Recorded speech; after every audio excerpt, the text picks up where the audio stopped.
अस्सलामु अलैकुम वरहमतुल्लाहि वबरकातुह।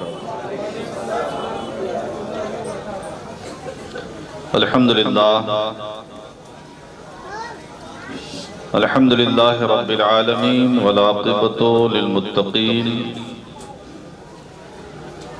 वस्सलातु वस्सलामु अला सय्यदिल अशरफिल अंबिया वल मुरसलीन अम्मा बअद। फ़अऊज़ु बिल्लाहि मिनश शैतानिर रजीम बिस्मिल्लाहिर रहमानिर रहीम। इहदिनस सिरातल मुस्तक़ीम सिरातल लज़ीना अनअमता अलैहिम।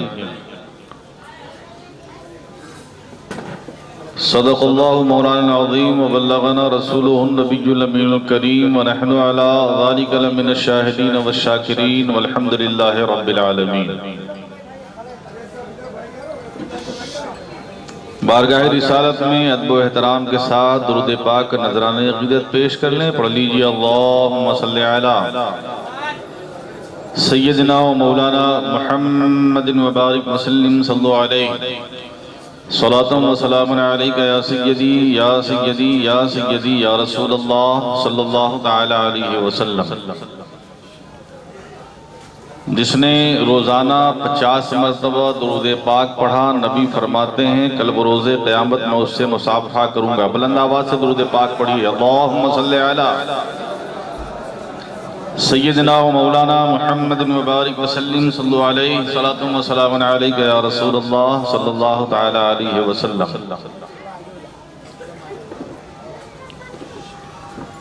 हज़रात मोहतरम,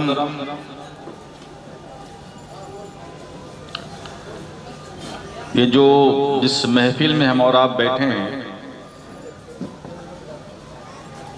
आज शायद ये गली पूरी जाम होती, लेकिन किसी वजह कर,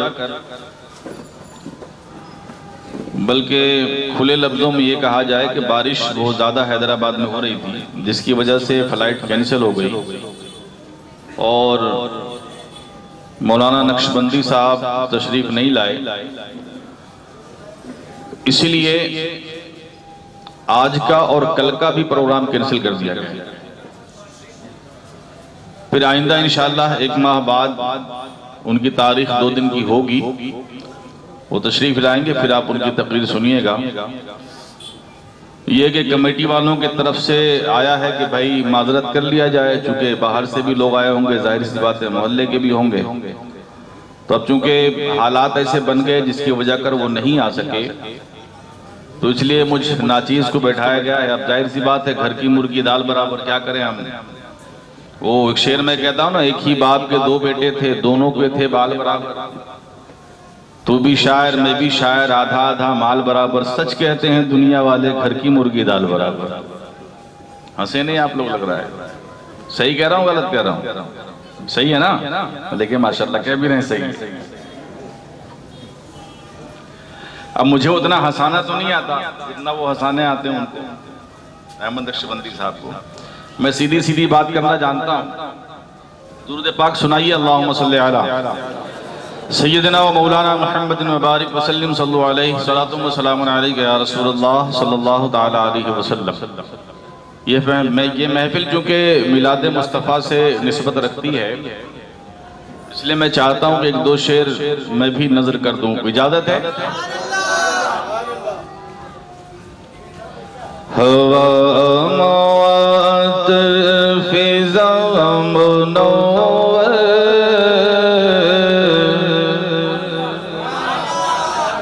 फरिश्ते जन्नत से आ रहे हैं। हवा फिज़ा मुनव्वर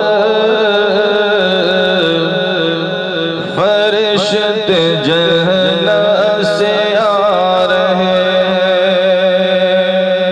कि ज़माने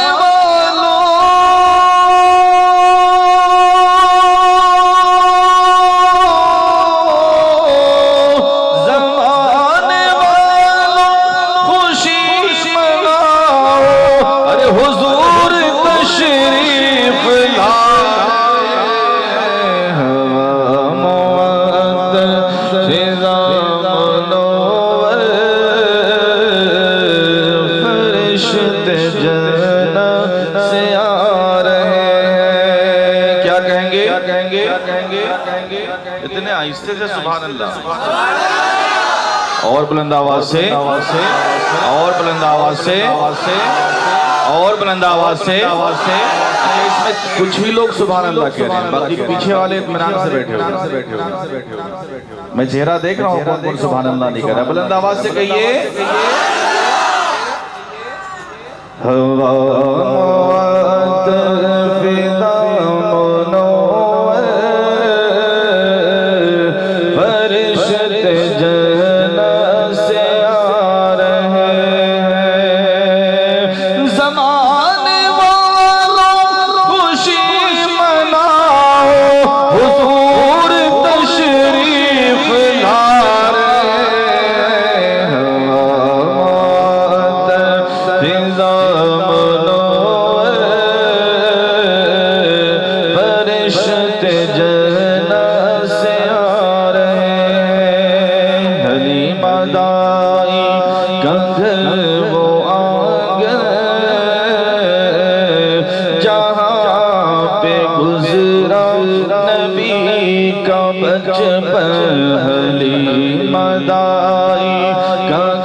मेरे मुजद्दिद है आला हज़रत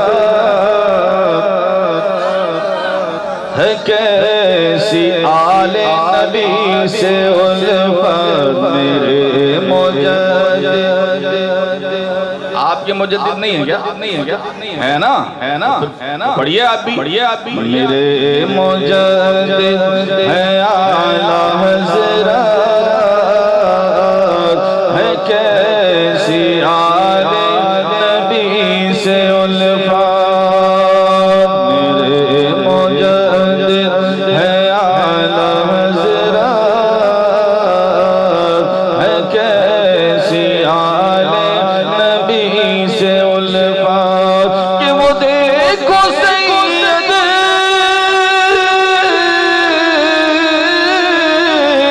वो देखो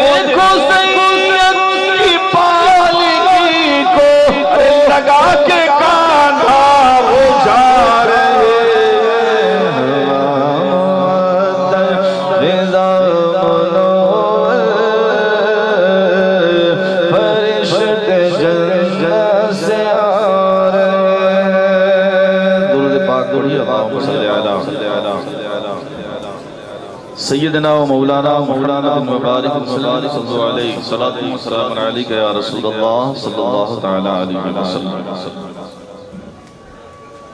अल्लाह रब्बुल इज्जत का शुक्र एहसान है कि हम और आप महफिले मिलादे मुस्तफ़ा में तशरीफ़ रखते हैं। अल्लाह रब्बुल इज्जत की बारगाह में दुआ है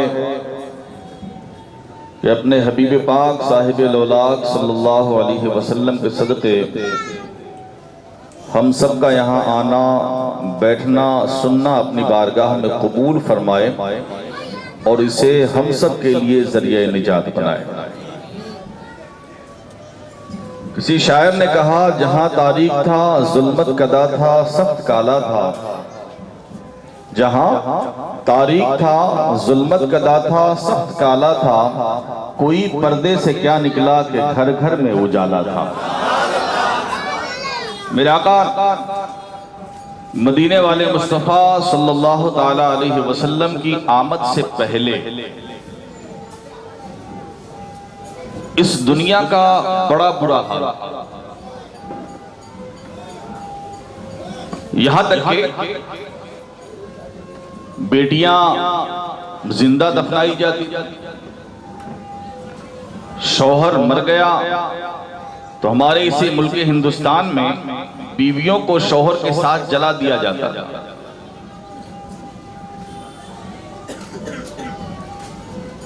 अरब में ये माहौल था कि अगर बाप मर गया तो मां को घर की नौकरानी बना ले, कनीज बना लिया करता। मेरे आका अलैहिस्सलातु वस्सलाम की विलादत से पहले बड़ा अजीबो गरीब माहौल था इस दुनिया का। लेकिन अफसोस ये है कि आज के जमाने में अगर हम मिलादे मुस्तफ़ा की महफिल करें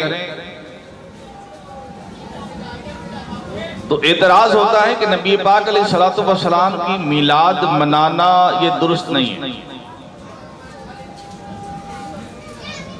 जबकि अगर आप अक्ल की निगाहों से देखें तो आपको पता चलेगा कि मिलाद के माने क्या होते हैं। नहीं मालूम। मिलाद के माने पैदाइश के होते हैं, जिसको इंग्लिश में हम आप बर्थडे कहते हैं, जन्मदिन। अगर किसी के घर में कोई बच्चा पैदा हो तो इंसान अकीका करता है। यह अकीका असल में है क्या? अकीका यह है कि बच्चे की विलादत की खुशी में जो खाना बनाया जाए उसी को अकीका कहते हैं। तो जब हमारे और आपके घर किसी बच्चे की विलादत हो तो हम उसकी खुशी अकीके के तौर पर करते हैं। और इसमें दो खुशी का खाना शरीयत ने बताया, एक अकीका है, दूसरा वलीमा। एक अकीका है, दूसरा वलीमा। तो जब हम अपने बच्चों की विलादत पर इस तरह खुशी का इजहार करते हैं तो जब नबी की विलादत मनाते हैं तो उसमें दिक्कत कहां है? हाँ, दिक्कत उसे हो सकती है जिसका नबी मर गया हो। मेरा नबी आज भी जिंदा है, अब भी जिंदा है, तब भी मेरे आला हज़रत ने फरमाया, तू जिंदा है वल्लाह, तू जिंदा है वल्लाह, मेरी चश्मे आलम से छुप जाने वाले। किसी ने सवाल किया था कि आप ये जिंदा है वल्लाह, जिंदा है वल्लाह, ये 2 मरतबा आप इरशाद, इसकी वजह क्या है? जबकि अशार का तरीका यह है कि जिस कसम को एक मरतबा इस्तेमाल कर लिया जाए दोबारा उस मिसरे में नहीं किया जाता। तो मेरे आला हजरत ने जवाब दिया था कि पहले कुरान और हदीस की रोशनी को जब देखा तो कहा तो जिंदा है वल्लाह, और जब मदीने में अपने माथे की आंखों से नबी का दीदार किया तब कहा तो जिंदा है वल्लाह। फरमाते हैं तो जिंदा है वल्लाह, तो जिंदा है वल्लाह, मेरी चश्मे आलम से छुप जाने। एक बात तो ये हो गई दूसरी बात कि नबी पाक अलैहिस्सलातु वस्सलाम की मिलाद मनाना, लोग कहते हैं कि भाई आप विलादत की खुशी मनाते हो, जाने का गम क्यों नहीं करते? तो इसका भी जवाब आप सुन लें। जुमा ये क्या है?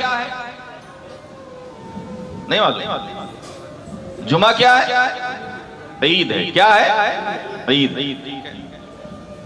जुमा को ईद क्यों बनाया गया? चूंकि जुमा के दिन हजरत आदम अला नबीना अलैहिस्सलातु वस्सलाम की विलादत, बराबर है।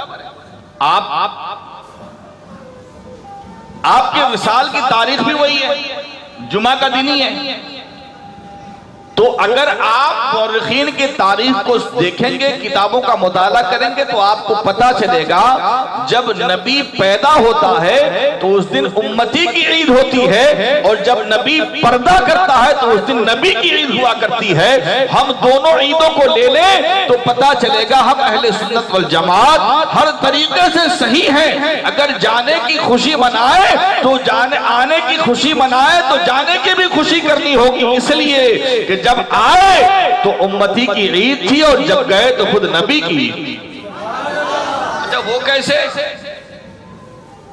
नबी जब पर्दा करता है अपने रब से तो ईद ही हुई ना भाई। तो ये ईद का फलसफा है। और मिलादुन नबी मनाना ये कोई शिर्क और बिदअत नहीं है, करना चाहिए। बल्कि अगर आप यहाँ मिलाद मुस्तफ़ा की खुशी की खातिर बैठे हैं तो आपके दिल में अगर कोई मकसद हो, कोई चीज ऐसी मौजूद हो जो आपसे हल नहीं हो पा रही, किसी परेशानी में मुब्तला है, तो मिलाद महफिल में बैठकर वो नियत कर ले, मौला मैं तेरे महबूब के मिलाद की महफिल में बैठा हूँ, इस महफिल की बरकत से मेरे मामलात को हल फरमा दे। उम्मीद रखिए अगर ये यकीन कामिल आपके सीने में मौजूद है तो आप घर बाद में पहुंचेंगे, आपका काम पहले होता हुआ नजर आएगा। लेकिन हजरात मोहतरम, मेरे आका अलैहिस्सलातु वस्सलाम की विलादत से पहले यहूदियों ने आपस में मशवरा किया। यहूदी के आलिम जो है ना,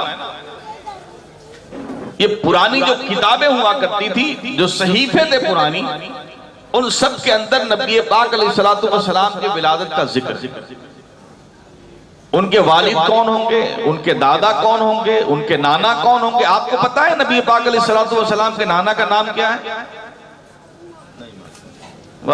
सुभान। दादा का नाम पता है आपको? जी, नाना का नाम वहब है और दादा का नाम अब्दुल मुत्तलिब है। क्या नाम है? समझ गए आप? यहूदियों के आलिम ने एक मीटिंग बुलाई और मीटिंग बुलाने के बाद कहा कि देखो, हमारी किताबों में जो लिखा है वो ये लिखा है कि नबी आखिर ज़मा मोहम्मद अरबी सल्लल्लाहु अलैहि वसल्लम की तशरीफ आवरी दुनिया में होगी,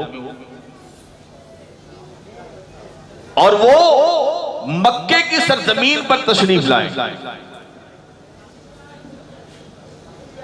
आखिरी नबी बनाकर दुनिया में भेजे जाएंगे,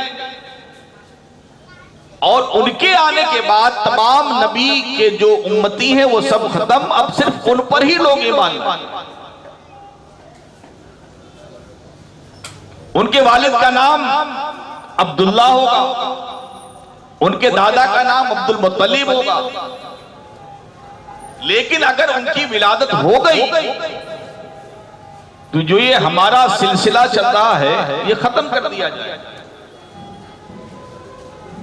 तो क्यों ना हम वो काम करें कि नबी पाक की विलादत ही ना हो। ये मशवरा किया हो, क्यों विलादत ना हो, और ये विलादत रोकी कैसे जाएगी? कहा उनके वालिद जो है अब्दुल्लाह, उनकी विलादत हो चुकी है, 8 से 10 साल की उम्र होगी किताबों के मालूमात के हिसाब, उनको खत्म कर दें, जब वो चले जाएंगे नबी की विलादत। ये यहूदियों ने फैसला किया, और फैसला करने के बाद कहा कि इसमें से अगर कोई नौजवान ऐसा तैयार हो जाए जो ये काम कर सकता हो तो उसे इतना मालो जर दिया जाएगा कि उसकी 7 पुश्तें खाएंगे लेकिन खत्म नहीं होगा। उसमें से एक बंदा तैयार हुआ और तैयार होकर कहने लगा कि ठीक है, मैं इस काम को करने को तैयार हूं। उसकी जो खिदमत करनी थी लोगों ने किया और उसको वहां से भेज दिया। हजरत मोहतरम अब ये बंदा वहां से चला, चलते चलाते ये मक्के की सरजमीन पर पहुंचा, खाने काबा के पास पहुंचा। खाने काबा के पास पहुंचने के बाद उसने देखा कि बहुत सारे बच्चे खेल रहे हैं, पता ही नहीं इसमें बच्चा कौन होगा जिसका नाम अब्दुल्ला है। लेकिन वो सारे बच्चों को देखते देखते उसकी निगाह एक बच्चे पर जाकर रुक गई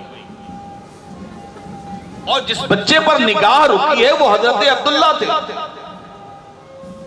वो करीब गया और जाकर कहने लगा, बच्चे मैं वैसे किसी काम से आया हूं, बहुत दूर से सफर करके आया हूं, थका मांदा हूं, मुझे किसी बच्चे से मुलाकात करनी है, अगर आप मेरी मदद कर दें। हजरत अब्दुल्लाह ने इरशाद फरमाया, कम सिनी का आलम है, 8 या 9 साल की उम्र है। आप इरशाद फरमाते हैं, तुम कौन हो? कहा मैं यहूदी हूं। कहा तुम यहाँ क्या करने आए हो? कहा मुझे एक बच्चे से मुलाकात करनी है। आपने इरशाद फरमाया, तुम मुसाफिर लगते हो, बहुत दूर से आए हो, तुम्हारा चेहरा गर्द आलूद है, तुम्हारे बालों में गर्द लगे हुए हैं, लिहाजा तुम इत्मीनान से यहाँ बैठ जाओ, खाने काबा के साए में इत्मीनान से बैठो, मैं तुम्हारे लिए कुछ लेकर आता हूँ। पहले कुछ खजूरें खा लो, पानी पी लो, उसके बाद कुछ आराम कर लेना, फिर जो तुम कहोगे वो तुम्हें बता दिया जाएगा। हजरत मोहतरम हजरत अब्दुल्ला अपने घर तशरीफ ले गए और ले जाने के बाद खजूरें लिया, पानी लिया और पानी लेने के बाद तशरीफ लाए और लाने के बाद कहा, ये तुम मुसाफिर हो ना, पहले इसको खा लो। आपने उसे खिलाया, खिलाने के बाद पानी पिलाया, पानी पिलाने के बाद कहा आराम कर लो। जब वो आराम करने के लिए सोच रहा था, लेकिन उसके दिमाग में वो बात चल रही थी, मैं जिस काम के लिए आया हूं पहले वो काम कर लो, उसके बाद तो फिर आराम होता ही रहेगा। हजरत मोहतरम उसने कहा, नहीं मुझे आराम करने की हाजत नहीं है, बस मेरा एक काम कर दो, आप मेरे मोहसिन हो, तुम मेरे मोहसिन हो, तुमने मुझ पर एहसान किया है, मुझे पानी पिलाया है, खजूरें खिलाई है, इतनी खिदमत किया है, मुझे सिर्फ एक बात बता दो। आपने इरशाद फरमाया, बताओ आखिर वो बात क्या है? कहने लगा, मुझे अब्दुल्लाह नामी शख्स से मिलना है, अब्दुल्लाह नामी बच्चे से मिलना है, वो अब्दुल्लाह जो अब्दुल मुत्तलिब का पोता है, जो इस खाने काबा के मुतवल्ली है, मुझे उससे मुलाकात करनी है। आपने इरशाद फरमाया, बताओ आखिर तुम्हें अब्दुल्लाह से क्या काम है? वो कहने लगा, मुझे अब्दुल्ला से और कोई काम नहीं, मुझे सिर्फ एक काम है कि मेरे आलिमों ने यहूदियों को जमा किया, जमा करने के बाद वो सारे मामलात बताए कि नबी आखिर ज़मा की आमद होने वाली है, वो आपके जरिए से इस दुनिया में तशरीफ लाएंगे, लिहाजा आपका सर कलम कर दिया जाए, लिहाजा अब्दुल्लाह नामी शख्स का सर कलम कर दिया जाए। हजरत अब्दुल्लाह ने इरशाद फरमाया, अगर तुम्हें अब्दुल्लाह का सर कलम करना है तो एक काम करो, अपनी तलवार म्यान से निकाल लो। म्यान से तलवार को निकाला, कहा ये जो बंदा सामने खड़ा है, इसी बच्चे के सर को तन से जुदा कर दो, तुम्हारा काम हो जाएगा। उसने कहा, तुम ऐसी बातें क्यों कर रहे हो? उस यहूदी ने जब पूछा था, हजरत अब्दुल्लाह ने इरशाद फरमाया, सुनो बात दरअसल ये है कि जिस अब्दुल्लाह की तुम्हें तलाश है वो कोई और नहीं बल्कि मैं ही अब्दुल मुत्तलिब का बेटा अब्दुल्लाह हूं। तुम तलवार निकालो, मेरे सर को कलम कर दो, तुम्हारी मन्नतें पूरी हो जाएंगी, तुम आसानी के साथ यहां से चले जाओगे। उसकी तलवार हाथ से छूट गई, हाथ से छूटने के बाद फौरन कदमों पे गिर गया।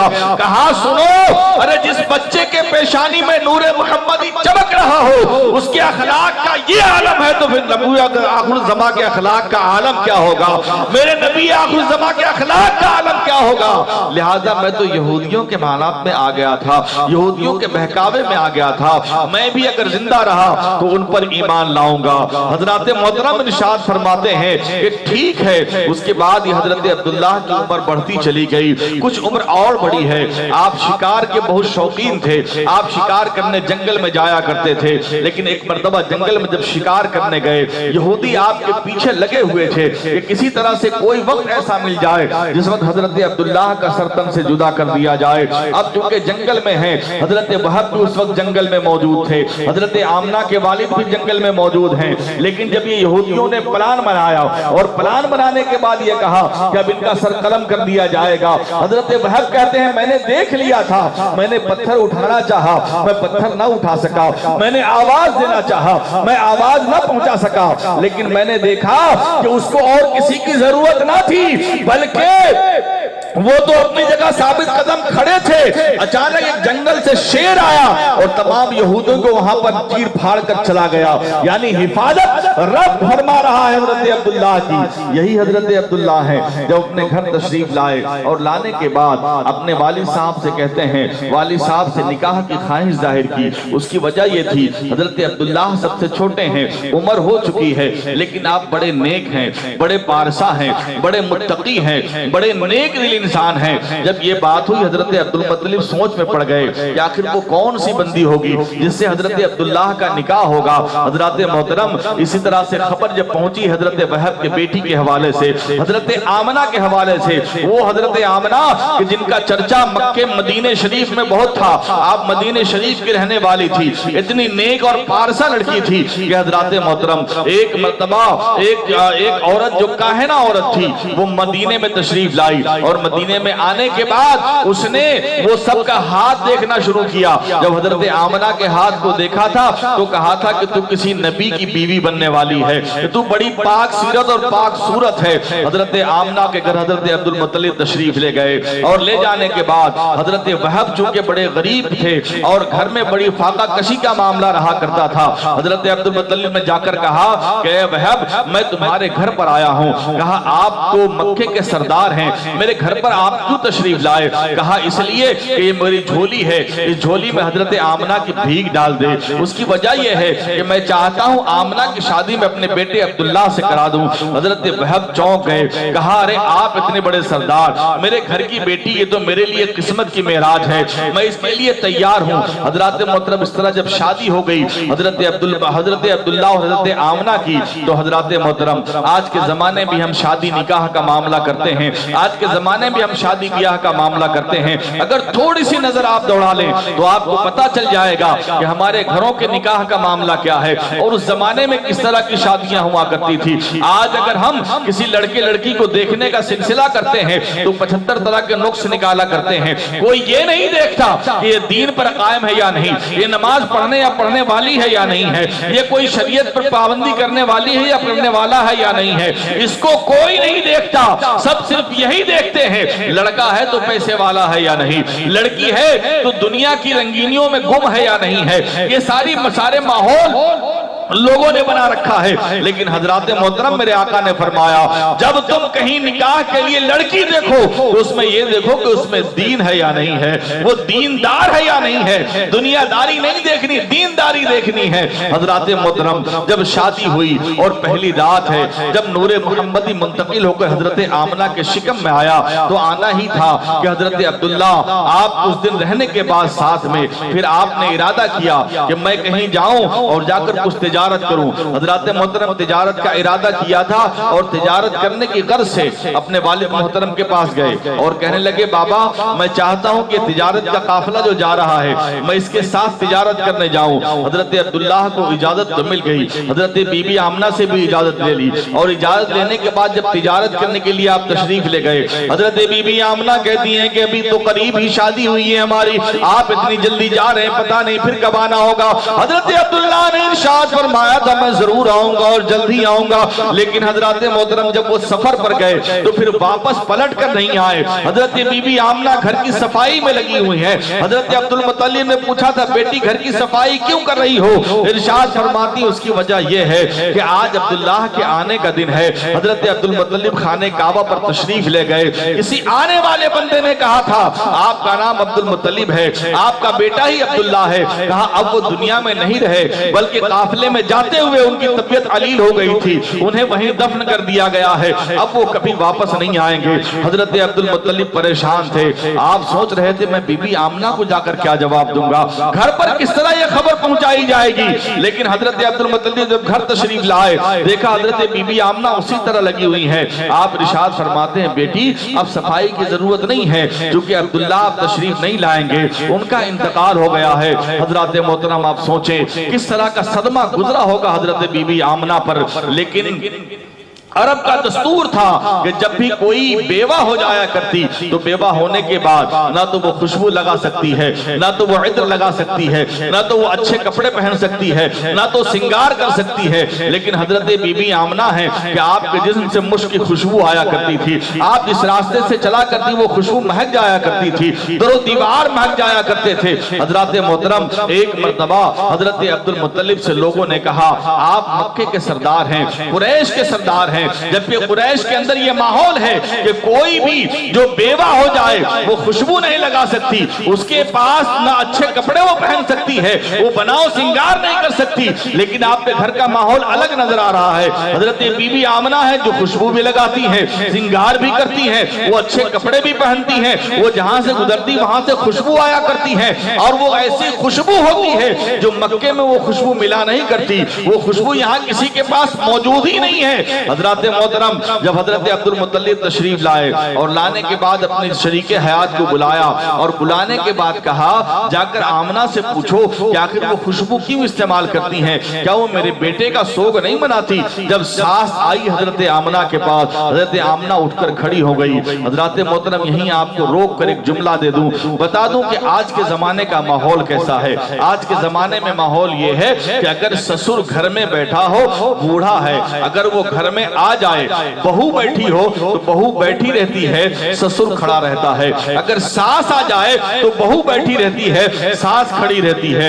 हजरत मोहतरम ये अदब सीखो हजरत बीबी आमना से, जिसके ताल्लुक से तुम इतना अच्छा ईमान रखते हो, जिनके बेटे पर तुमने ईमान लाया है। उनका तरीका यह है, शिकम में नबी पाक है और सास आ गई तो उठकर खड़े होकर ताजीम कर रही है। ये ताजीम हमको सिखाया जा रहा है। लेकिन आज हमारे घर का माहौल एकदम उल्टा चला गया। आज बहू सास की खिदमत नहीं करती है, आज बहू ससुर की खिदमत नहीं करती, आज सब उल्टा चल रहा है। लोग ये चाहते हैं कि अगर बहू घर में है तो बहू ये सोचती है कि मैं तो बड़े बाप की बेटी हूँ, मैं तो बड़े घर से आई हूँ, मेरा मर्तबा होना चाहिए, मेरी इज्जत होनी चाहिए, मैं तो अपने घर बार को छोड़कर आई हूँ, अपने भाई बहनों को छोड़कर आई हूँ, मैं सब कुछ छोड़कर आई, मेरी इज्जत होनी चाहिए। लेकिन शरीयत ये नहीं कहती, शरीयत ये कहती है तुम अपने माँ बाप को छोड़कर आए हो, ये सास ससुर भी तुम्हारे माँ बाप हैं, तुम अपने भाई बहन को छोड़कर आए हो, ये देवर देवरानी भी तुम्हारे भाई बहन है, तुम्हें इनकी खिदमत करनी है, इनसे खिदमत नहीं लेनी। हजरत मोहतरम जब घर का माहौल ऐसा होगा तो फिर वही बात हो जाएगी कि हम मिलाद मुस्तफा में, जब घर का माहौल ही हमारा शुरू से उल्टा है तो हम मिलाद मुस्तफा को क्या सही से मना पाएंगे। अगर आप गौर कर लें तो आपको पता चलेगा आपके घर का माहौल किस तरह का माहौल है। अगर इस तरह का माहौल है तो मिलाद मुस्तफा की महफिल में आने वाले और आने वालियों अपने अपने दुपट्टे में इस गिड़ा को बांध लो और सोचो कि जो सास ससुर है उसकी खिदमत कैसी करनी चाहिए। जाहिर सी बात है अगर बहू अपने सास ससुर की खिदमत करेगी तो बच्चा भी उसका सीखेगा कि मेरी माँ किस तरह से अपने सास ससुर की खिदमत करती है। वो जब अपने ससुराल जाएगी तो अपने सास ससुर की खिदमत करती हुई नजर आएगी। अगर उसने ये चीजें नहीं देखी तो जाहिर सी बात है जो उसने माँ से सीखा है वही तो काम ससुराल में करेगी, जो उसने देखा है वही तो काम ससुराल में करेगी। और जब ये माहौल उस बच्चे के अंदर गामजन होगा तो फिर होगा क्या, जब अपने बच्ची की शादी होगी तो वहां से शिकायतें आएंगी, तुम्हारी बेटी ऐसा नहीं करती, तुम्हारी बेटी वैसा नहीं करती, तुम्हारी बेटी ये नहीं करती। हजरात मोहतरम लिहाजा माहौल को दुरुस्त कीजिए, माहौल को सुधारिए। ये हम और आपकी जिम्मेदारी है। नबी की सीरत पर अमल करना ये हमारे और आपकी जिम्मेदारी है। अगर हमने ये किया तो इसका फायदा हमारे बच्चों को मिलेगा। हजरत मोहतरम हजरत बीबी आमना उठकर खड़ी हो गई और खड़ी होने के बाद अर्ज करती हैं, अम्मा हुजूर आखिर क्या बात है, आप इस वक्त इस तरह तशरीफ लाई हैं, इसकी वजह क्या है। तो आप कहती हैं, बेटा बात दरअसल ये है, तेरे ससुर खाने काबा पर तशरीफ ले गए थे, कुछ लोगों ने शिकायत किया है कि तुम खुशबू लगाती हो, तुम इत्र लगाती हो और वो खुशबू लगाती हो जो मक्के में कहीं मिला नहीं करती। आखिर तुम कौन सी खुशबू लगाती हो, तुम्हें पता नहीं है कि मेरा बेटा अब्दुल्ला इस दुनिया से जा चुका है, तुम्हें तो शोक मनाना चाहिए। और कुरैश का माहौल ये है कि यहाँ का कानून ये है कि जिसका बेटा इंतकाल कर जाए उसकी बहू को शोक मनाना चाहिए। हजरत बीबी आमना की आंखें नम हो गई, आपने अपने हाथ को दीवार से लगाया और लगाने के बाद वहां की मिट्टी ली और मिट्टी लेने के बाद अपने सास को दे दिया। कहा माँ जरा इसे देख तो लो। जब सास ने उस मिट्टी को लिया, अपने नाक से लगाया तो उस मिट्टी से भी मुश्क खुशबू आ रही थी। वो मिट्टी भी खुशबूदार हो चुकी थी। हजरत बीबी आमना कहती है इसमें मेरा कोई कसूर नहीं है, बल्कि जब से आपके बेटे अब्दुल्लाह की अमानत मेरे शिकम में आई है, मेरे हालात जुदा हो गए। मेरे हालात ऐसे हो गए कि मैं जिस दीवार से टेक लगाती हूँ वो दीवार खुशबूदार हो जाता है। मैं जिस रास्ते से गुजर जाती हूँ वो रास्ते से खुशबू महकने लगती है। मैं जिस पेड़ के नीचे खड़ी हो जाती है, अगर वो पेड़ सूखा होता है तो पेड़ हरा हो जाया करता। इसमें मेरी कोई गलती नहीं है। बीबी आमना ने फरमाया इसमें मेरी कोई गलती नहीं है, बल्कि जब से आपके बेटे की अमानत मेरे शिकम में आई है मेरे हालात ऐसे हैं। यहां तक कि मक्के की औरतें जब कुएं पर पानी भरने जाती हैं और मैं भी जाती हूं तो मक्के की औरतें कहती हैं आमना तू कुएं के करीब हो जा, इसलिए कि जब तू कुएं के करीब होती है तो कुएं का पानी खुद ब खुद ऊपर आ जाता है। हम लोग पानी इत्मीनान से भर लेते हैं, रस्सी डालने की जरूरत नहीं होती। कहती है कि जब मैं जाती हूँ तो जाती सबसे पहले हूँ, आती सबसे बाद में हूँ, इसलिए कि वहां खड़ी रहती हूँ, पानी ऊपर आ जाता है और फिर पानी से लोग अपने आप को सैराब करते हैं, अपने मशकीजे को भरते हैं। हज़रत बीबी आमना कहती है एक रोज और चली गई, जाते हुए कंकड़ी को देखा, उस पर कदम पड़े थे, चप्पल पैर में मौजूद नहीं थे। मैंने सोची कि अब ये कंकड़ी तो चुभ जाएगी, लेकिन वो कंकड़ी चुभी नहीं बल्कि वो तो मोम हो गई। मैंने जब पैर हटाया तो देखा ये तो मोम हो चुकी है। मैंने उस कंकड़ी को उठाया और उठाने के बाद कहती है कि मैंने कही है कंकड़ी, कोई कंकड़ी ऐसी होती है क्या जो कदम में ना चुभे? तू कंकड़ी कैसी है जो मेरे कदम में ना चुभकर तू तो चिपटी हो गई। कंकड़ी से अंदर से आवाज आने लगी, ऐ आमना जो तेरे शिकम में मौजूद है वो नबी आखिरुज़्ज़मा है। अरे तेरे कदम की बात क्या है? अरे तेरे बेटे मोहम्मद को आने दे, हमसे बड़े बड़े पत्थर भी उनके कदम के नीचे मोम हो जाए।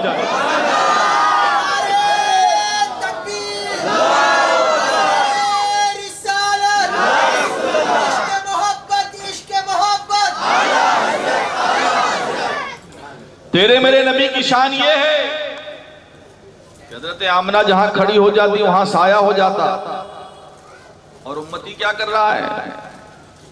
उम्मती क्या कर रहे हैं? जुलूसे मोहम्मद ने निकाला तो डीजे बजाते हैं। सरदार लोग यहीं बैठे हुए डीजे वाले, नाम नहीं लूंगा मैं। जुलूस निकालते हैं तो डीजे बजाते हैं, जबकि जुलूस किसका नाम है? मिलाद की खुशी में जुलूस मनाते हैं ना भाई, मिलाद की खुशी करना जुलूस है। लोग कहते हैं भाई मिलाद मनाते हो, कैसे मनाते हो? मक्के में तो मिलाद कोई हुई नहीं। मैंने कहा मक्के में जब नबी आया कौन मुसलमान मौजूद था? कोई था? माँ बाप के अलावा या खानदाने कुरैश में जो लोग रहे हो, उस वक्त कोई मिलाद मनाने वाला वहां मौजूद नहीं था। लेकिन जब नबी मक्के से मदीने गए तब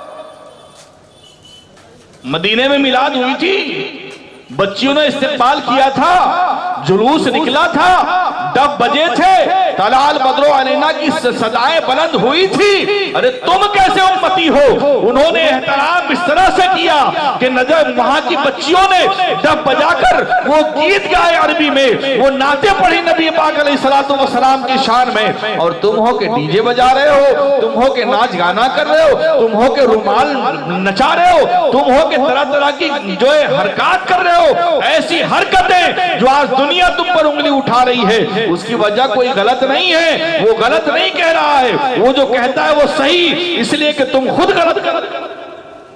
अगर तुम सही होगे तो दूसरा कौन उंगली उठाएगा?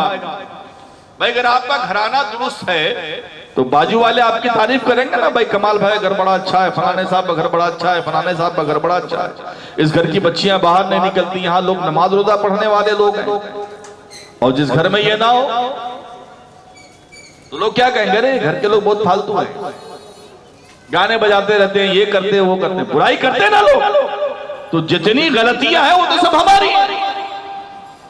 आप जुलूस में देख लीजिए, बल्कि अभी से लोग पता नहीं कितने कितने का डीजे जो है बना कर रखे होंगे। लाखों रुपया खर्च करेंगे, तुम्हें शर्म नहीं आती? लाखों रुपया खर्च करते हो, अगर वो लाखों रुपया तुमने किसी गरीब की खिदमत कर दी, कुछ कपड़े लिए नबी की विलादत के सदक़े में उसे तकसीम किया गरीबों में, बताओ उसका सवाब तुम्हें भी मिलेगा, तुम्हारे बच्चों को भी उसका फायदा होगा, बल्कि माशरे में एक माहौल पैदा होगा कि नबी की विलादत की खुशी में फला मोहल्ले में गए थे, वहां के लोगों ने गरीबों में कपड़े तकसीम किया है, वहां के लोगों ने गरीबों की खिदमत की है, अपने नबी की विलादत की खुशी इस तरह मनाई कि वहां के लोगों ने नाते गुनगुनाया है, वहां के लोगों ने मिलाद मुस्तफा मनाया है, वहां के लोगों ने कोई खुराफात नहीं की, जो भी किया वो अच्छा किया है। उसकी वजह मैं आपको बताऊं, जब सैयदी सरकार आला हजरत ने पहली तकरीर इरशाद फरमाई थी 6 साल की उम्र में, और 6 साल की उम्र में आपने जब तकरीर की तो एक घंटा नहीं किया, बल्कि आधा घंटा नहीं, 1 घंटा नहीं, 1.5 घंटा नहीं, मुसलसल 2 घंटे तकरीर किए, और इरशाद फरमाते हैं कि मिलादे मुस्तफा पर तकरीर हुई। लोगों ने पूछा था शहजादे आखिर इस उम्र में मिलादे मुस्तफा पर तकरीर करने की क्या हाजत पेश आई? आपकी उम्र तो कम है लेकिन आपने मिलादे मुस्तफा पर तकरीर की है। मेरे आला हजरत ने क्या इरशाद फरमाया था? बहुत नाम लेते हो आला हजरत का ना, नारा बहुत लगाते हो ना आला हजरत के। आपने इरशाद फरमाया, ऐ लोगों बताओ जब नबी दुनिया में तशरीफ लाए तो क्या किया? तो लोगों ने कहा हुजूर बात ये थी कि जब दुनिया में सरकार तशरीफ लाए आपने सजदा किया रब का, रब्बे हबली उम्मती की सदाएं बुलंद की। इरशाद फरमाते हैं जो नबी दुनिया में आया और आते ही अपने रब की हम्द के बाद अपनी उम्मती को याद कर रहा हो, उम्मती उम्मती कर रहा हो, तो फिर उसकी उम्मत को क्या करना चाहिए? क्या उसकी उम्मत को नबी नबी नहीं करना चाहिए? जब भी नबी की विलादत का वक्त नहीं बल्कि जिंदगी में रब ने जो जिंदगी अता की है उसमें नबी नबी नबी का जिक्र करना है। और हम क्या कर रहे हैं? डांस कर रहे हैं। आजकल लोग क्या करते हैं? बोले थकावट महसूस नहीं होगी, बटन खा लेते हैं। होता है ना ऐसा? मैं नहीं कहता सब करते हैं लेकिन होता है ना। क्यों? नशे की हालत में मतलब नबी की विलादत मनाओ, शर्म हया सब धोकर पी गए आप लोग। ताज्जुब की बात है, अपने बेचे बच्चों की खुशी मनानी हो तो केक मंगाते हैं, पता नहीं मशरूबात मंगाते हैं, लोगों को जो है बांटते हैं, खिलाते हैं, और जिस नबी के सदक़े में सारी कायनात बनी उसमें डीजे बजाते हैं। आपकी गैरत को गवारा देता है डीजे बजाना? जी हाथ उठाकर बताइए किसकी गैरत को ये गवारा है कि डीजे बजनी चाहिए? किसी को नहीं। तो फिर तो मैं तो कहता हूं कि जिस जुलूस में डीजे बजता हो जुलूस में शिरकत ही मत जाने की जरूरत ही नहीं। जाने वो जाने उनका काम। हमको मिलादे मुस्तफा मनाना है। अगर हमने देखा कि यहाँ खुराफात हो रहा है, लोग गलत कर रहे हैं, अगर मना करने के बाद भी ना माने उन्हें छोड़ दीजिए और अपना खुद नबी पाक पर बैठकर दुरूद सलाम पढ़ते रहिए, दुरूद शरीफ का नजराना पेश करते रहिए। याद रखिए नबी की मिलाद को, हजरत नबी की मिलाद को अबू लहब ने मनाया था अपनी लौंडी शोबिया को आजाद करके। जब उसे लोगों ने ख्वाब में देखा और पूछा मा फ़अल तेरे साथ अल्लाह ने क्या किया, तो उसने कहा जिस दिन अपने भतीजे मोहम्मद की विलादत की खुशी में मैंने सोबिया को आजाद किया था, जिस उंगली का इशारा किया था बस उसी दिन मुझे उस उंगली से कुछ पानी मिल जाया करता है जिससे मुझे राहत होती है। हजरात मोहतरम वो अबू लहब जिसने नबी को नबी समझकर नहीं अपना भतीजा समझकर मिलाद मनाया, उसे जब इतनी राहत मिल सकती है तो अगर हम शरीयत के दायरे में रहकर मिलाद बनाए तो क्या हमें राहत हासिल नहीं होगी? होगी ना। तो कैसे मिलाद मनाएंगे? कैसे मनाएंगे जरा बताइए। जबान बंद हो गई, कैसे मनाएंगे? शरीयत के दायरे में रहकर मनाएंगे। सब लोग मनाएंगे भाई। मोदी साहब पूछ रहे कितने लोग मनाएंगे, जरा हाथ उठाकर बताइए तो कितने लोग मनाएंगे? माशाअल्लाह, अल्लाह कबूल फरमाए। अल्लाह करे कि आप इस पर अमल पैरा हो जाए। वाकई आप अगर सुकून के साथ जुलूस निकाले ना तो बड़ा मजा आएगा। नाद पढ़ते रहिए, गुनगुनाते रहिए। कोई माइक वाला नहीं है तो क्या हो, आपको जो आता है वो तो आता है ना। दुरूद शरीफ तो पढ़ने आती है भाई। मुस्तफा जाने रहमत सलाम तो आता है। सारी चीजें आपके पास मौजूद हैं। जो आता है, जितने अशार आते हैं वही पढ़िए। कुछ नहीं आता तो सिर्फ नबी नबी करते गुजरते चले जाइए। नबी का जिक्र भी हो जाए और फायदा भी हासिल हो जाए। नबी का जिक्र भी हो जाए और फायदा भी हासिल हो जाए। इसलिए तो मेरे आला हजरत ने फरमाया था क्या, सबसे औला वो आला हमारा नबी,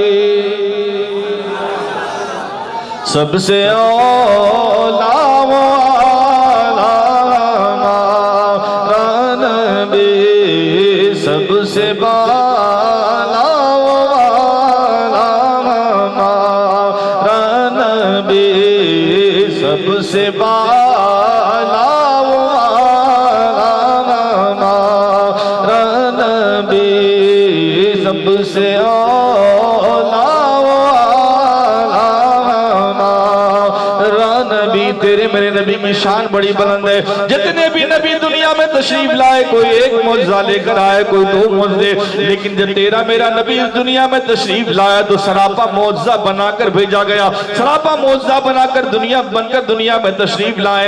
शायर ने क्या कहा कि हर नबी को मिला अरे मौजज़ा एक है, मौजज़ा बन के आया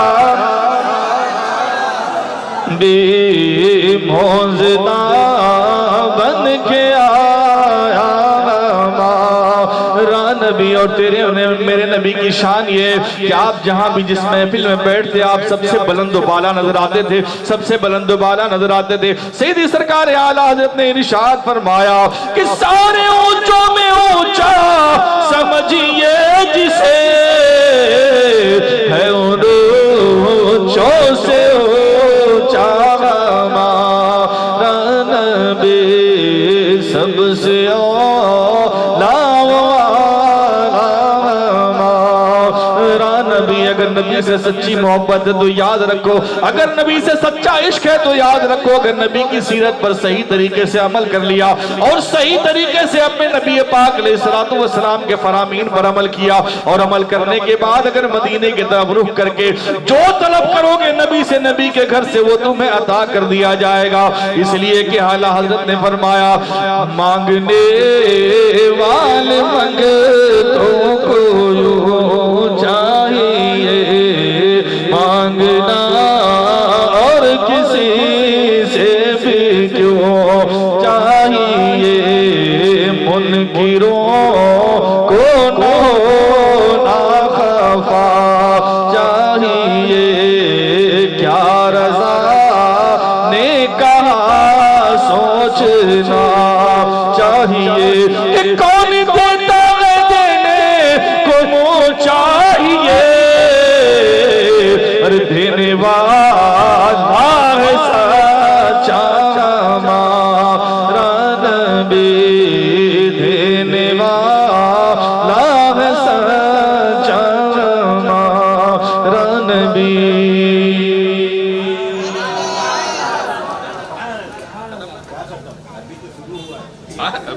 नारे तकबीर, रिसालत,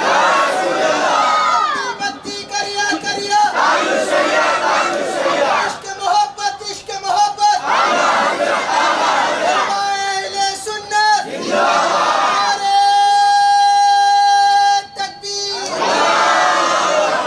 नारे रिसालत। अब कैसे मिलाद मनाएंगे?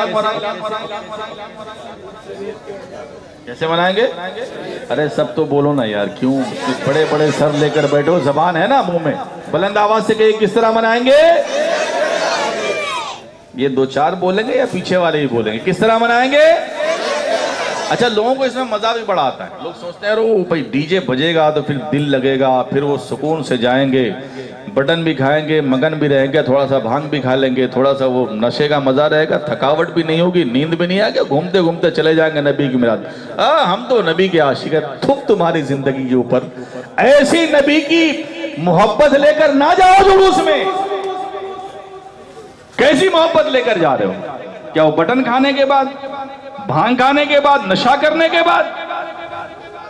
मैं तो समझता हूं कि तुमसे अच्छा तो वो है जो बेचारा घर में बैठा है, कुछ नहीं करता है। अगर आप इस तरह करके मिलादे मुस्तफा मनाते हो तो तुमसे बेहतर वो है जो घर में बैठा है। कम से कम घर में बैठकर कुछ तो पढ़ रहा है, बुराइयों से तो बच रहा है। आप बातें लंबी लंबी करते हो, काम एकदम घटियों वाला करते हो क्या गया है सुन्नियों को, मुझे समझ में नहीं आता। आप देखें गांव वगैरह में जो आज भी जुलूस निकलता है ना, उसमें डीजे नहीं बजते। लोग झंडा लिए हाथ में, नाज शरीफ पढ़ते हुए या दुरूद शरीफ पढ़ते हुए एक सफ बनाते, एक कतार, 4 लोगों की कतार बना और सुकून से पढ़ते चले जा रहे हैं। लोगों को इससे जो है ना इबरत मिलती है, इबरत कि देखो मुसलमानों के नबी जब इस दुनिया में तशरीफ लाए तो कितने तज़्को एहतमाम के साथ ये जुलूस निकाल रहे हैं। जो खुराफाती आप करते हो ना, तो उससे दुनिया आप पर उंगली उठाती है। अफसोस की बात यह है कि मैंने तो पिछले साल देखा, लड़के तो लड़के, लड़कियां नारा लगा रहे। शायद आपने भी देखा हो, उस भीड़ के अंदर ये औरतों का काम है। भाई आपको ठीक है देखना ही है जुलूस, मान लिया मैंने, एक किनारे जहां अगर पर्दे का एहतमाम है या आप पर्दे में, तो किनारे दूर खड़े होकर उसको देख लीजिए, चलो भाई ठीक है यहां तक। लेकिन अब क्या है, वो जुलूस में साथ साथ चल रहे हैं, लड़के भी चल रहे हैं, ये भी चल रहे हैं। अरे भाई क्या है ये, कुछ शरीयत की पासदारी है या नहीं है कि सब कुछ भूल चुके हैं आप लोग। अफसोस होता है। मैंने पिछले साल नारा लगाते थे, अजीब मसला है लोगों का। ये जो आप कर रहे हैं, आज जो लोग हमारी बुराइयां करते हैं ना, वो सब इन्हीं वजहों से करते हैं। ये जो बुराइयां देखते हैं हमारे अंदर, मिसाल के तौर पर हमारे मौलाना साहब आए, मौलाना नक्शबंदी साहब तशरीफ लाते, बड़ी अच्छी तकरीर होती, खूब हंसाते, खूब अच्छी तकरीर करके चले जाते, आपको नसीहत कर देते। उनके जाने के बाद फिर आप वही खुराफात शुरू कर दो। क्या फायदा मिलाद मुस्तफा करने का आपको, क्या फायदा ये 50 रुपए खर्च करने का आपको, मुझे बताओ। आप कोई फायदा हासिल होता? हासिल कब होगा? जब आप उस पर अमल करेंगे। कब हासिल होगा? जब आप उस पर अमल करेंगे। और अमल ही नहीं करेंगे तो क्या होने वाला है? कोई फायदा हासिल होगा उससे? लिहाजा मुसलमानों, आज से ही, क्योंकि आमदे मिलादे मुस्तफा होने वाली है महीने की, आज से ही ये नियत कर लो कि इंशाअल्लाह इस साल अपने मोहल्ले से किसी तरह की खुराफाती जुलूस में हम शिरकत नहीं करेंगे। अगर कोई कमेटी वाला, मैं पिछले साल हर कमेटी वालों से जाकर मुलाकात किया था, मैंने खुद जाकर मुलाकात गया था ना बेटा, देखो ये भी गवाह है। कई कमेटी वालों के पास गया, कहा देखो आप सब कुछ करना लेकिन जुलूस में डीजे नहीं बजाना। नात की महफिल करो, नात मुस्तफा गुनगुनाने के लिए भले माइक पर ही आप लगा दो, कैसेट ही लगा दो, चलेगा, लेकिन डीजे नहीं बजाना है आपको, नहीं हजरत नहीं करना है। और जब जुलूस निकला तो अरे भाई यहां तो लंबे लंबे डीजे के डेग लगे हुए, क्या मतलब इसका? आपको अपने इमाम की भी कदर नहीं है, आपको अपने इमाम की भी कदर नहीं है। एक जुमला सुनाऊं आपको, कुरान में यह हुक्म है कि बंदा कयामत के दिन अपने इमामों के साथ बुलाया जाएगा। किसके साथ बुलाया जाएगा? अपने इमामों के साथ बुलाया जाएगा। अब इमाम से मुराद वो जिसके पीछे आप नमाज पढ़ते वो भी मुराद है, जिससे आपने बैत किया वो भी मुराद है, और जिनकी आप तकलीद करते हैं वो भी मुराद है। अगर आप अपने इमाम को ही ले लो, जिनके आप पीछे कहते हैं तो बेहादल इमाम, मैं इस इमाम की इक्तदा कर रहा हूं, अगर आप उसी की बात में सुनोगे तो क्या करोगे क़यामत के दिन? क्या होने वाला है? क्या करोगे आप? इसलिए कहा गया कि इमाम के साथ बुलाया जाएगा कि जिस इमाम के पीछे आपने नीयत बांधी है ना, उसको आपको देखना होगा ये आशिक रसूल है या नहीं, नबी पाक की शरीयत पर अमल करने वाला है या नहीं है, ये हुसैन आजम की बात को सुनने वाला है या नहीं है, ये वलियों से मोहब्बत करने वाला है या नहीं है। अगर वो इमाम का मुसल्ला, जिस मुसल्ले जिस इमाम के पीछे आपने नीयत बांधी है, आपको देखना होगा कि वो किस इमाम के पीछे है। अगर वो वाकई हुसैन के पीछे है तो हमारी नीयत दुरुस्त है, अगर वो यजीद के पीछे तो हमारी नीयत दुरुस्त नहीं है। आप किसके पीछे हो? जी हुसैनी हो ना, नमाज छोड़ना हुसैनियत है,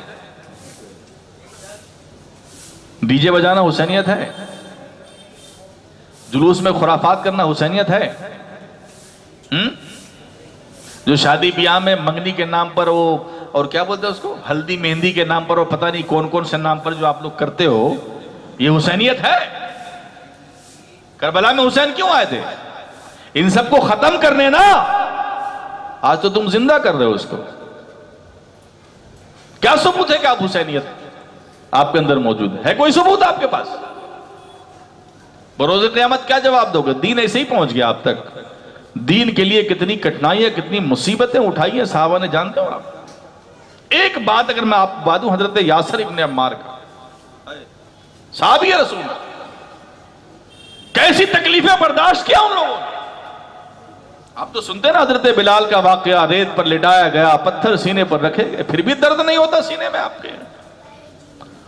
लेकिन उस आलम में भी उन लोगों ने अहद अहद कहना नहीं छोड़ा, नबी के दामन को नहीं छोड़ा, मुसीबतें बर्दाश्त कर ली, लेकिन दामन मुस्तफा को नहीं छोड़ा।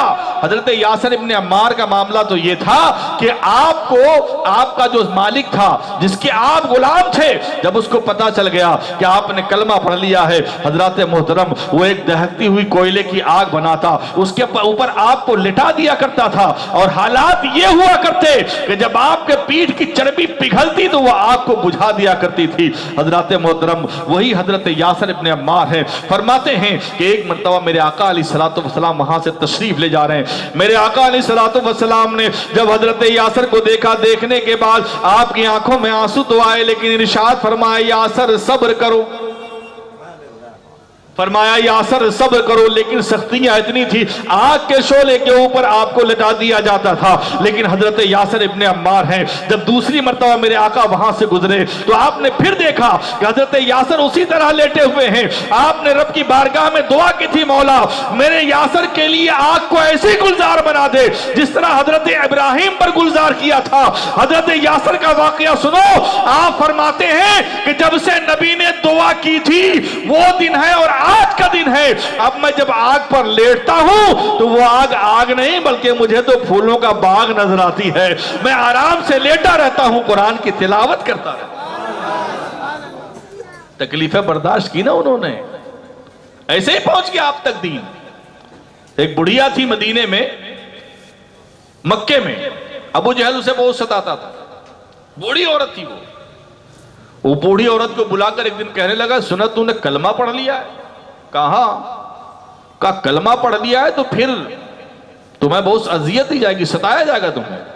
वो बुढ़िया कहने लगी, है अबू जहल सुन ले, तू मुझे सता नहीं सकता, तू मुझे परेशान नहीं कर सकता, तू मुझे तकलीफ नहीं दे सकता।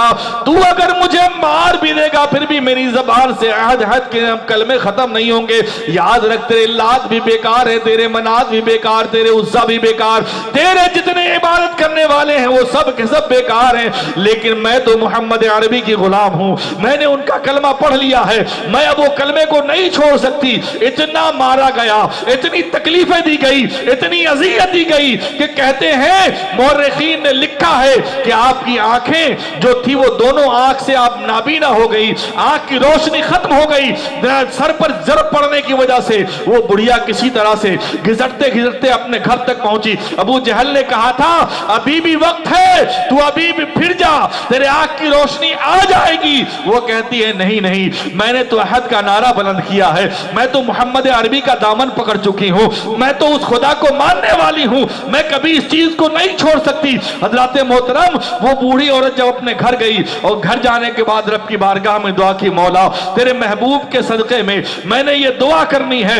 अल्लाह अगर तेरा नबी हक है तो मेरी आंखें रोशन कर दे। वो बुढ़िया रात में जब सोई और सुबह उठी तो उसकी दोनों आंखें रोशन हो चुकी थी। तुम उसी नबी के मानने वाले हो, उनकी आंखें रोशन हो चुकी थी। वो भागती हुई है और कहती है, अबू जहल तू कहता है ना कि दामन छोड़ दे, याद रख तेरे लातो मनात उद्दा सब बेकार है। मैंने अपने नबी के वसीले से दुआ किया, रब ने मेरी आंखों को रोशन कर दिया। ये क्यों हुआ? मानने की वजह से ना। आप कितना मानते हो? अपने नबी को कितना मानते हो? पान की दुकान से मानेंगे तो कैसे चलेगा, महफिल में आना पड़ेगा। सुभान अल्लाह, सुभान अल्लाह। जो रहमत बरसती है वो महफिल में ना, पान की दुकान में थोड़ी बरसेगी। बाहर आ जाइए। सुभान अल्लाह। ये जो महफिल है ना, महफिल की बरकतें होती है ना, वो फरिश्ते आते हैं, इसको अपने परों से ढाकते हैं, फिर जब जाते हैं तो फरिश्ते पूछते हैं कहाँ से आ रहे हो? तुम्हारे जिस्म से तो बड़ी अच्छी खुशबू आ रही। कहा दुनिया में जमीन पर गया था जहां लोग मिलाद मुस्तफा मना रहे थे, उस महफिल से आ रहा। हज़रात मोहतरम, सारी चीजों का माहसल यही है कि हम नबी की सुन्नतो सीरत पर अमल करने वाले हैं। अगर आप इस पर अमल पैरा हो जाएंगे ना, तो दुनिया की कोई ताकत आपको हिला नहीं सकती है। दुनिया की कोई ताकत आपको हिला नहीं सकती। लेकिन अगर आपके दिलो दिमाग में सिर्फ वही बात रही कि हमको नारा लगाना है और अपना काम बजाना है बस, तो फिर आप किसी काम के मुसलमान नहीं। आपका ईमान उतना मजबूत नहीं है, आप उतने पुख्ता नहीं हो। उसकी वजह यह है कि जो अपने नबी की सीरत पर अमल ना करे, नबी के जुलूस में खुराफात करे, नबी के फरामीन पर अमल ना करे, तो आप बज़ाहिर कलमा पढ़ने वाले मुसलमान तो, लेकिन जो रूहानियत, जो जज्बा, जो हिम्मत, जो हौसला आपके अंदर होना चाहिए वो आपके अंदर मौजूद नहीं होगा। आपके अंदर वो चीजें मौजूद नहीं होगा। ये हजरत अबू खरसाफा जो एक सहाबी थे ना, उनका मामूल क्या था? आप मदीने शरीफ में थे। मदीने शरीफ में कैसी कैसी मुसीबतें बर्दाश्त की हैं सहाबा ने, तब जाकर हम तक दीन पहुंचा है। देखो आप, हजरत अबू खरसाफा, ये इनके वालिद का इंतकाल हो चुका था, वालदा थी और कोई भी नहीं था। इनके खाला और खालू मदीने में रहते थे। ये मदीने आए और आकर कहने लगे, खाला अगर मैं तेरी बकरियां चढ़ा दूंगा तो मुझे इसके बदले मेरी मां को और मुझे खाना दे देना। मैं तेरी बकरियां चढ़ाऊंगा तो मुझे खाना दे देना। कहा ठीक है। ये बकरियां चराते रहे, लेकिन हाय किस्मत, एक दिन सुबह सुबह मेरे आका अलैहिस्सलातु वस्सलाम ने फजर की नमाज अदा की और टहलने की गर्ज से आप आगे निकल गए। सुभान अल्लाह। देखिए खलील भाई तशरीफ ले आए, माशाअल्लाह। अरे नारा तो लगाए नहीं तुम लोगों ने यार। इंशाअल्लाह। वाह, दुरूद शरीफ पढ़िए, अल्लाहुम्मा सल्ली अला मौलाना मोहम्मदिन मादिल करम वालिल किराम वलिल करीम व बारिक व सल्लिम सलातु सलामु अलैका या सय्यदी या रसूल सल्लल्लाहु अलैहि वसल्लम। सल्लल्लाहु तआला अलैहि वसल्लम। हजरत अबू खुरसाफा बकरियां चराते थे। मेरे आका अलैहिस्सलातु वस्सलाम ने फजर की नमाज अदा की। नमाज अदा करने के बाद बाहर निकले। ये हजरत अबू खुरसाफा है, आपकी बकरियां चरते चरते जब मदीने के रुख की तरफ निकल गई, एक बकरी आगे की तरफ चली गई। वो हजरत अबू खुरसाफा उस बकरी का पीछा करते करते मदीने की गलियों की तरफ आ गए। क्या देखा, सामने से मेरे आका अलैहिस्सलातु वस्सलाम तशरीफ ला रहे हैं। वो हजरत अबू खुरसाफा हैं। अब बकरियां भूल गए नबी के चेहरे का दीदार करना, भूल गए बकरियां।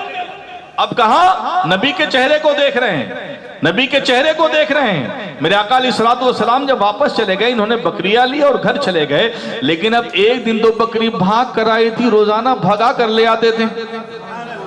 एक दिन बकरी भाग कर आई थी, अब रोजाना खुद भगा कर ले आते थे कि किसी तरह से प्यारे महबूब का दीदार हो जाए। दिल ही दिल में नबी से इश्क हो गया था, मोहब्बत हो गई थी, नबी पाक अलैहिस्सलातु वस्सलाम के दीन को कबूल कर लिया था। लेकिन हजरात मोहतरम, उधर मदीने का मामला ऐसा था कि पूरा उल्टा मामला चल रहा था। लोग जो ईमान न लाए थे वो नबी पाक अलैहिस्सलातु वस्सलाम की बातें किया करते, उल्टी सीधी बातें करते। यहां तक कि एक औरत थी जो बड़ी खतरनाक किस्म की औरत थी, वो किसी को को सुनती ही नहीं थी, किसी को समझती ही नहीं थी, किसी को अपने सामने खड़ा तक होने नहीं देती। एक दिन उसकी जरूरत ये हुई कि मेरे आका अलैहिस्सलातु वस्सलाम कि आप खाना तनावुल कर रहे थे, आपने लुकमे को अपने होंठ से लगाया था कि उस औरत का वहां से गुजर हुआ। अल्लाह का करना यह हुआ, उसने जब लुकमे मुहम्मदी को देखा, उसने फौरन उसे झपट लिया। और झपट लेने के बाद अगर आज का कोई रईस होता, अगर आज का कोई मोहल्ले का जिम्मेदार होता, कहता इसे तमीज नहीं है, मेरे हाथ के लुकमे को छीन लिया। लेकिन मेरे नबी जानते थे जब उस लुकमे को उस औरत ने खाया था, वो औरत जब मदीने की गलियों में निकला करती थी, लोग अपने रास्ते बदल दिया करते थे, अपने घरों में घुस जाया करते थे, उसके जलाल से लोग डरा करते थे। लेकिन जैसे ही लुकमा मुंह के अंदर आया, हलक से नीचे उतरा तो नूरे मुहम्मदी भी हलक से नीचे उतर गया। जो पहले कड़वा बोलती थी, अब इतना मीठा बोलने लगी कि लोग कहते थे कि अरे वो औरत कितना मीठा बोला करती है, कितनी अच्छी गुफ्तगू किया करती है। फौरन नबी के कदमों पर गिरकर उसने ईमान कबूल किया था। वही हजरत अबू खुरसाफा है, जब अपने घर तशरीफ ले गए, क्या देखा कि खाला और खालू बैठी हैं, लोग मेरे महबूब नबी पाक अलैहिस्सलातु वस्सलाम की बुराई कर रहे हैं। जब बुराई को सुना, आपको जलाल आ गया। इरशाद फरमाते हैं, खाला और मेरे खालू ये बात ना करो, इसलिए कि मैं उस मोहम्मद अरबी पर ईमान ला चुका हूं, मैंने उन्हें दिलो जान दे चुका हूं, मैं उनके खिलाफ कोई बातें ना सुनूंगा। खाला ने कहा था, अगर तुम बात ना सुनोगे तुम्हें घर से निकाल दिया जाएगा, तुम्हें यहां से भगा दिया जाएगा, तेरी माँ को घर से निकाल दिया जाएगा, तुम्हें खाना ना दिया जाएगा, तुम्हें हमारी खिदमत ना की जाएगी, तुम्हें यहां से भगा दिया जाएगा। आप फरमाते हैं वो मुझे मंजूर है, लेकिन मेरे महबूब के खिलाफ गुफ्तगू हो वो मुझे मंजूर नहीं है। तुम कैसे सुननी हो, तुम नबी के दिलों को तकलीफ पहुंचाकर, आंखों को ठंडक ना पहुंचाकर आप अपने नबी को तकलीफ दे रहे हो, आपको तकलीफ नहीं पहुंचती। याद रखो, हज़रत अबू खुरसाफा ने कहा था, मैं ये तकलीफ बर्दाश्त नहीं कर सकता, मैं घर छोड़ने को तैयार हूं, लेकिन नबी की बुराई नहीं सुन सकता। हजरत मोहतरम, जब ये बात हो रही थी, बात होते होते हजरत अबू खुरसाफा ने कहा, मेरे एक मशवरे को मान लिया जाए।